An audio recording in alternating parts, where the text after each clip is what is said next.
রহস্যজনক এই গোপন মিশন নাকি ভয়ঙ্কর ভুল?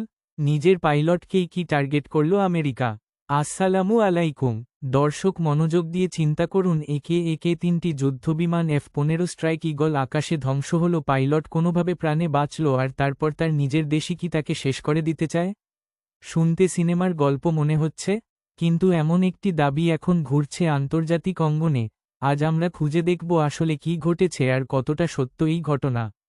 ঘটনার পটভূমি হচ্ছে মধ্যপ্রাচ্যের উত্তেজনা যখন চরমে, তখন ইউনাইটেড স্টেটস এবং ইরানের সম্পর্ক আরও তীব্র হয়। এমন পরিস্থিতিতে 3টি F-15 স্ট্রাইক ঈগল মার্কিন যুদ্ধবিমান প্রবেশ করেছে, যাকে কোন প্রযুক্তি দিয়ে শনাক্ত করা সম্ভব নয় এমন দাবি উঠে ব্যবহৃত হয় আধুনিক যুদ্ধবিমান। কিন্তু এখান থেকেই শুরু হয় রহস্য।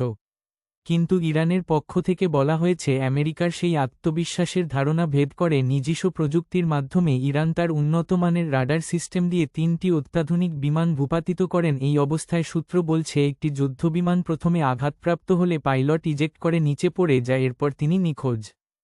আমেরিকার এই পাইলট ইস্যু ওয়াশিংটনের টেনশন তৈরি। শুধু তাই নয়, একজন পাইলট নিখোঁজ এটা শুধু একটি ঘটনা নয়, এটি হয়ে উঠতে পারে বড় নিরাপত্তা ঝুঁকি। কারণ এক গোপন তথ্য, 2 সামরিক পরিকল্পনা, 3 প্রযুক্তি, সবকিছু ফাঁস হওয়ার আশঙ্কা। বিশ্লেষকরা বলছেন যদি ইরান পাইলটকে আটক করতে সক্ষম হয় তবে যুদ্ধের কৌশলগত বড় পরিবর্তন আসতে পারে। পাইলটকে জিজ্ঞাসা করা হতে পারে যুক্তরাষ্ট্র কত যুদ্ধবিমান মোতায়েন করেছে এবং আকাশে গোপনে আক্রমণের তথ্য আদায় করার চেষ্টা করা হতে পারে। অন্যদিকে মার্কিন বাহিনী যদি দ্রুত পাইলটকে উদ্ধার করতে সক্ষম হয় তবে ঘটনাটি সীমিত কৌশলগত ক্ষতির মধ্যেই সীমাবদ্ধ থাকতে পারে। পাইলটের অবস্থান ও ভাগ্য উভয় পক্ষই প্রচারণার হাতিয়ার হিসেবে ব্যবহার করতে পারে, যা পারস্পরিক অবিশ্বাস বাড়াবে এবং সংঘাত দীর্ঘায়িত করতে পারে। নিখোঁজ পাইলটের অবস্থান ও উদ্ধারের ফলাফল উভয় পক্ষের কৌশল ও সংঘাতের ভবিষ্যৎকে প্রভাবিত করতে পারে। উদ্ধার অভিযান।